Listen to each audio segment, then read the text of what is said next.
Saga yang baru ni ada integrasi antara jenama legasi dia Saga dan juga teknologi yang baru di mana daripada luaran dan desain dalaman dimasukkan dengan teknologi-teknologi terkini, teknologi yang ada pada model-model X series dan S series. Yang kedua pula desain-desain juga, fungsi-fungsi yang diletakkan dalam kereta lebih memenuhi kepada kehendak pelanggan dan juga pasaran.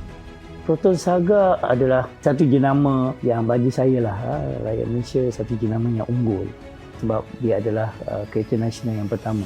Saya juga dimaklumkan yang kos selepas jualan juga telah dapat diturunkan yang saya rasa agak besar dan menyebabkan ownership experience untuk Saga ni lebih menarik sebab dalam jangka masa panjang ada penjimatan daripada segi pemilikan, daripada harga permulaan dan juga harga untuk maintenance Proton Saga.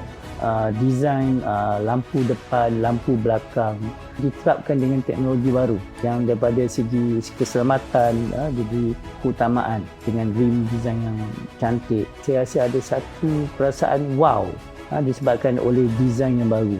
Apa yang ada dalam Proton Saga tu, interior tu tidak ada pada kereta-kereta lain yang pada harga yang di bawah julat apabila saya melihat kepada pasaran antarabangsa untuk Proton, di mana kebanyakan negara-negara menetapkan certain harga tertentu untuk Saga dipasarkan di negara mereka.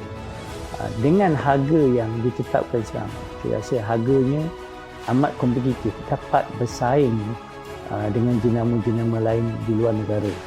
Dan di samping dengan desain yang baru di luar dan di dalam, yang saya rasa harga yang lebih mahal pada model lain, tapi ciri-ciri dalaman connectivity apa semua tidak ada pada kereta-kereta lain. Jadi pada saya Proton Saga yang baru ni insya-Allah akan dapat menembusi pasaran antarabangsa dengan lebih hebat. Kepada warga Proton, teruskan maju, dan Proton Saga adalah satu jenama legacy yang perlu diteruskan daripada hingga ke masa depan, dan teruskan juga semangat untuk mencipta kreativiti dalam memastikan kualiti kereta, kos kereta dan juga kepuasan pelanggan dapat dipertingkatkan dari masa ke masa. Untuk rakyat Malaysia semua, Proton telah ditubuhkan untuk memastikan industri automotif support untuk projek kereta nasional untuk memajukan bukan setakat Proton, tapi kejayaan Proton juga adalah kerajaan industri automotif di Malaysia dan seterusnya akan menyumbang kepada ekonomi Malaysia.